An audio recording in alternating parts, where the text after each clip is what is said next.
సాక్షి TV ప్రసారాలను నిలిపివేయడం చట్టరీత్యా నేరం. సాక్షి టీవీ ప్రసారాల కోసం మీ స్థానిక కేబుల్ ఆపరేటర్ను వెంటనే సంప్రదించండి. డిటిహెచ్లో ఇంటర్నెట్లో కూడా సాక్షి టీవీ ప్రసారాలను వీక్షించవచ్చు. మ్యూజిక్ డైరెక్టర్ ఇళయరాజా కీలక వ్యాఖ్యలు చేశారు. ఇప్పటి పాటలు ఎందుకొస్తున్నాయో తెలియడం లేదన్నారు. మేల్ సింగర్ పాడింది ఫీమేల్ సింగర్కు తెలియదు, ఫీమేల్ సింగర్ పాడింది మేల్ సింగర్కు తెలియదన్నారు. డైరెక్టర్కు అసలు ఏ పాట వస్తుందో తెలియడం లేదన్నారు. ఇప్పుడు వచ్చిన పాటలు అన్నీ ఎలా రికార్డ్ అవుతుందంటే, డైరెక్టర్ గారు సిచ్యువేషన్ చెప్తారు, మ్యూజిక్ డైరెక్టర్ కంపోజ్ చేస్తారు, తర్వాత పాట రాసేవాళ్ళు పాట రాస్తారు, పాట పాడేవాళ్ళకు వీళ్ళు నేర్పించి తర్వాత రికార్డ్ చేస్తారు, ప్రోగ్రామ్ చేసేవాళ్ళు కీబోర్డ్లో ప్రోగ్రామ్ చేస్తారు. రియల్ ఇన్స్ట్రుమెంట్స్ కావు, రాదు అక్కడ.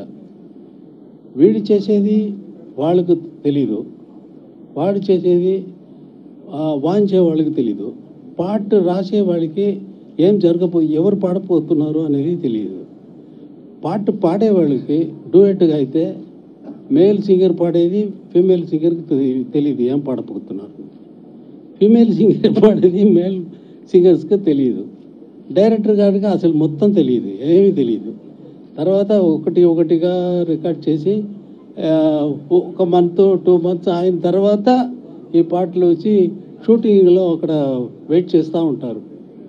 వెయిట్ చేస్తే ఉంటే పాట ఎప్పుడు వస్తుంది, సార్ ఒక బ్యాక్గ్రౌండ్ రెడీ అయింది, అది మాత్రం పంపిస్తాను, అది పిక్చర్ చేయండి, అది పిక్చర్ చేస్తారు. తర్వాత ఒక వాయిస్, అది మాత్రం తర్వాత ఇవన్నీ ఇలా జరుగుతుందని చెప్తున్నాను. బట్ ఆ రోజుల్లో ఎలా జరిగిందంటే 80 members ఆర్కెస్ట్రా, కానీ ఒక 10 మంది అంటే కూడా అందరూ ఒకేసారి ఒకే చోట్ల ఉండాలి. పూర్తి వివరాలు అందిస్తారు మా కరెస్పాండెంట్ సురేంద్ర. చెప్పండి, ఇళయరాజా ఏ కాంటెక్స్ట్లో ఈ కామెంట్స్ చేశారు? పైగా అచ్చ తెలుగులో మాట్లాడడం కూడా చూసాం ఇళయరాజా. బిందు, రేపు ఇళయరాజా లైవ్ కాన్సర్ట్ విజయవాడలో ఏర్పాటు చేశారు. దానిలో భాగంగా ఈ రోజు ఇళయరాజా విజయవాడలో ప్రెస్ మీట్ నిర్వహించారు. అయితే ప్రెస్ మీట్ లో కొంచెం హాట్ కామెంట్లే చేశారని చెప్పొచ్చు. ఎందుకంటే ఆయన ఒక మ్యూజిక్ కి సంబంధించి ఒక మేట్లో అందరూ పిలుస్తూ ఉంటారు. అటువంటి ఇళయరాజా ఇప్పుడు చేసిన కామెంట్స్ ప్రస్తుతం సినీ ఇండస్ట్రీలో అయితే హాట్ టాపిక్ గా మారాయని చెప్పొచ్చు. ప్రస్తుతం ఉన్న ఎవరైతే మ్యూజిక్ డైరెక్టర్ ఉన్నారో వాళ్ళకి సంబంధించిన ఈ కామెంట్స్ చేసిన పరిస్థితి కనిపించింది. గతంలో ఒక పాటని చేసేటప్పుడు 60 మంది లేదా 80 మంది అంటే మ్యూజిక్ ఇన్స్ట్రుమెంట్స్ తో సహా ఆ సింగర్స్ అంతా కలిపి 4 నిమిషాల పాటని ఒక రోజంతా కూడా అది పర్ఫెక్ట్ గా వచ్చే వరకు కూడా వాళ్ళంతా చేసేవారని చెప్పారు. కానీ ఇప్పుడైతే మెయిల్ సింగర్ ఎవరు పాడుతున్నారో ఫీమేల్ సింగర్ తెలియదు, ఫీమేల్ సింగర్ ఎవరు పాడుతున్నారో మెయిల్ సింగర్ తెలియని విధంగా ఈ రోజు మ్యూజిక్ అంతా కూడా ఉంది. డ్రమ్స్ ఒక దగ్గర కొడుతున్నారు, గిటార్ ఒక చోట కొడుతున్నారు, లేదా కీబోర్డ్ ఒక చోట పెడుతుంది. ఇవన్నీ కలిపి ఒక మ్యూజిక్ ని తయారు చేస్తున్నారు తప్ప కంబైన్డ్ గా ఎక్కడా లేదు. జీవం గానీ ఎమోషన్ గానీ ఇప్పుడున్న పాటల్లో జీవం గానీ ఎమోషన్ గానీ లేవంటూ ఇళయరాజా ఆ కామెంట్స్ చేసిన పరిస్థితి కనిపించింది. అంటే మనం ఇసై జ్ఞాని అని పిలుచుకుంటారు ఇళయరాజాని, అంటే సంగీతంలో జ్ఞాని అని. సో ఆ స్థాయి వ్యక్తి అలాంటి కామెంట్స్ చేశారు అంటే ఖచ్చితంగా దానికి క్రెడిబిలిటీ కూడా చాలా ఎక్కువ ఉంటుంది. దాని నుంచి మనం ఏం నేర్చుకోవాలి అన్నది కూడా కొంత సినిమా పరిశ్రమ ఆలోచించుకోవాల్సి ఉంటుంది. ఖచ్చితంగా, ఎందుకంటే ఇళయరాజాని చాలా మంది ఆలస్యంగా తీసుకుంటారు. ఆ ఇళయరాజా గారు కూడా ఉదయం చెప్పారు, జీవితం అంతా పాటలతోనే ఉంది, ఒక పాటని కంపోజ్ చేయడానికి ఏ విధంగా కష్టపడతారో ఎలాగా దాన్ని చూస్తారనే అంశాలన్నీ చెప్పారు. అయితే ప్రస్తుతం ఉన్న సినిమా రంగంలో అది లేదు అనేది మాత్రం చెప్తున్నారు.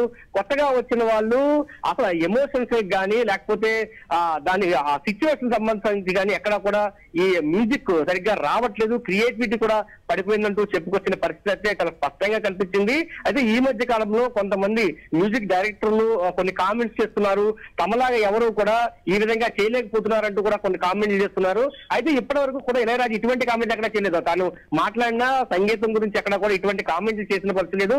కేవలం తన ఈవెంట్ కి సంబంధించి లేదా తనకి సంబంధించి మాత్రమే మాట్లాడిన పరిస్థితి కనిపించింది. కానీ ఇప్పుడు మాత్రం కొత్తగా ఈ మ్యూజిక్ కి సంబంధించి ఈ రోజు జరిగిన దాంట్లో కొత్తగా ఎవరైతే మ్యూజిక్ ఇండస్ట్రీలో ఉన్నారో, సినిమా ఇండస్ట్రీలో ఉన్నారో వాళ్ళు మాత్రం ఎక్కడా కూడా జీవం గానీ లేదా ఎమోషన్స్ గానీ సంబంధం లేకుండా ఎవరైతే ప్రేక్షకుడు ఉంటాడో ఆయనకు అనుబంధంగా లేకుండానే మ్యూజిక్ ని ఇస్తున్నారు. అసలు సినిమా డైరెక్టర్ కే ఆ సిచ్యువేషన్ సంబంధం లేకుండా కూడా ఇటువంటి మ్యూజిక్ అందిస్తున్నారంటూ కూడా ఆవేదన అయితే వ్యక్తం చేసిన పరిస్థితి కనిపిస్తుందని చెప్పాలి. Bindu. Okay Surendra, thank you.